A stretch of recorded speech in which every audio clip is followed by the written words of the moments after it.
याचबरोबर त्यांच्या मुलाचं शिक्षणाची आरोग्याची सोय सुद्धा त्या बांधकाम कामगारांची सगळ्या पाहिजे. याचबरोबर विद्यार्थ्यांच्या बाबतीमध्ये जे विद्यार्थी 12वी पास झालेले त्या विद्यार्थ्यांना दरमहा 6,000 रुपये देण्याचा प्रयत्न केला.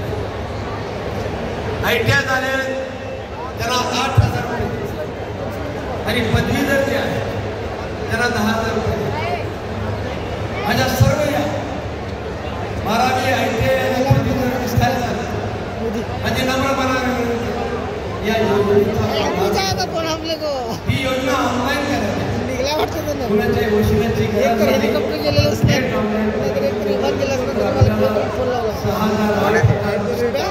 6,000 पाठवून दिलं. याचबरोबर राज्यातल्या अनेक तरुण मित्र आहेत. या तरुण मित्राला स्वतःच्या पायावर उभा राहता यावं, तो नोकरी करण्यापेक्षा नोकरी देणारा व्हावा यासाठी विविध महामंडळ करायचे. बसवेश्वर महामंडळ असेल, OBC महामंडळ असेल, अण्णासाहेब पाटील महामंडळ, या कोणत्याही योजनाला बसत असेल अमृत योजना आहे. याचबरोबर या सर्व योजना 1 लाख रुपयापासून ते 15 लाख रुपयापर्यंत हे लाभार्थ्यांनी कर्ज घ्यायचं आणि त्याचं व्याज महामंडळाने. अशा एक ना अनेक योजना पुरुष वर्गासाठी विद्यार्थ्यांसाठी करण्याचा प्रयत्न एकनाथ शिंदे साहेब आणि दादा पवार गणेश याचबरोबर एवढाच न्याय महिला वर्गाला दिला. या देशाच्या पंतप्रधानांचा 2014च्या आपल्याला जाऊ देतात का म्हणून या देशात जगाच्या तुलनेमध्ये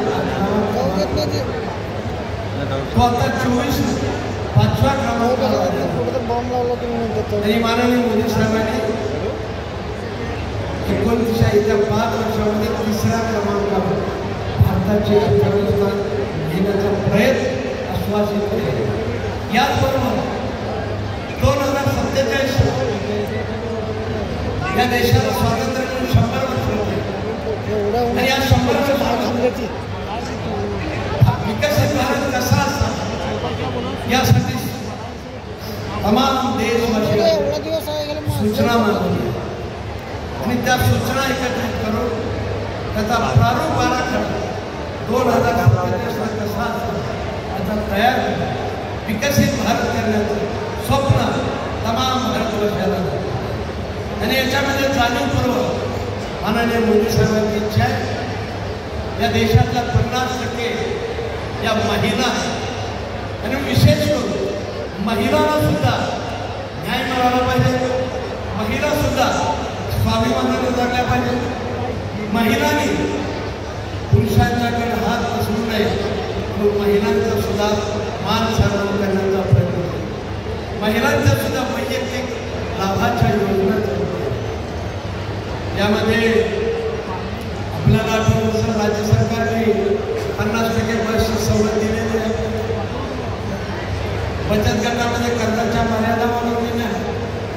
बचत गटाने उत्पादन केलेल्या मालाची विक्रीची व्यवस्था राज्य सरकारने जिल्ह्याच्या ठिकाणी आणि मुंबईच्या ठिकाणी मार्केट हब उभा करण्याचं ठरवलं आहे. या देशातल्या महिलांनी उत्पादन केलेल्या मालाला विक्रीची सोय मला न्याय मिळावा म्हणून सातत्याने करण्याचा प्रयत्न करतो. एक लाडकी मुलीचा जन्म झाल्यापासून वय वर्ष 18 पर्यंत वेगवेगळ्या टप्प्यात 1 लाख रुपये देण्याचा संकल्प महाराष्ट्राच्या युती सरकारने केला. याबरोबर सर्वात महत्वाची आणि आवडती योजना म्हणजे मुख्यमंत्री लाडकी बहीण 20,000 रुपये दर देण्याची. आता परत जाहीरनाम्यात सांगितलंय 2100 रुपये देणार. अशा एक किंवा अनेक पुरुष वर्ग असेल किंवा महिला वर्ग असेल याच्यासाठी योजना सुरू केली. माझी नम्रपणाने आपल्याला विनंती आहे, 2019ला उबाटाचं सरकार आलं आणि उबाटाच्या सरकारने काय केलं तर देवेंद्र फडणवीसच्या योजना सर्व बंद करण्याचा प्रयत्न केला. आणि आपण जर चुकला, महाराष्ट्रातली जनता चुकली, सोलापूर जिल्ह्यातली जनता चुकली, तर मला असं वाटतंय उबाटाचं एकच ध्येय असणार आहे. एकनाथ शिंदे साहेबांच्या नेतृत्वाखाली आता ज्या मी सांगितल्या या योजना याच्यापेक्षा अधिक योजना आहे.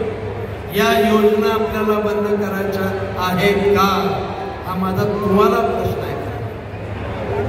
आणि म्हणून माझी तुम्हाला विनंती आहे, या योजना आपल्याला कंटिन्यू करायच्या असतील, सार्वजनिक विकासाच्या योजना करायच्या असतील, वैयक्तिक लाभाच्या योजना किंबहुना याच्यामध्ये वाढ करायची असेल तर आपल्याला नम्रपणाने विनंती करतोय, जागे व्हा. या लोकांच्या भूलथापाला बळी पडू नका, खोट्या आश्वासनाला बळी पडू नका, कोणत्याही दबावाला बळी पडू नका. एकच करा, या जिल्ह्यामध्ये ज्या ज्या ठिकाणी कमळ असेल, ज्या ठिकाणी घड्याळ असेल, ज्या ठिकाणी धनुष्यबाण असेल, त्या ठिकाणी आपण सर्वांनी प्रचंड मताने महायुतीच्या उमेदवाराला निवडून द्यावं असं आपल्याला कळकळीचं आव्हान करत असताना मी तुम्हाला विनंती करतो की आपण हे राष्ट्रीय काम आहे, प्रत्येकाला सांगा मतदान करणं हे क्रमप्राप्त आहे. सर्वांना कंपल्सरी करा, मतदान केलं का विचारा, आग्रहानं मतदानाला घेऊन जा. किती पण करतो. आणि म्हणून तुम्हाला सगळ्याला विनंती करतो की त्या 20 तारखेला आपण महायुतीच्या सर्व उमेदवाराला निवडून देऊ.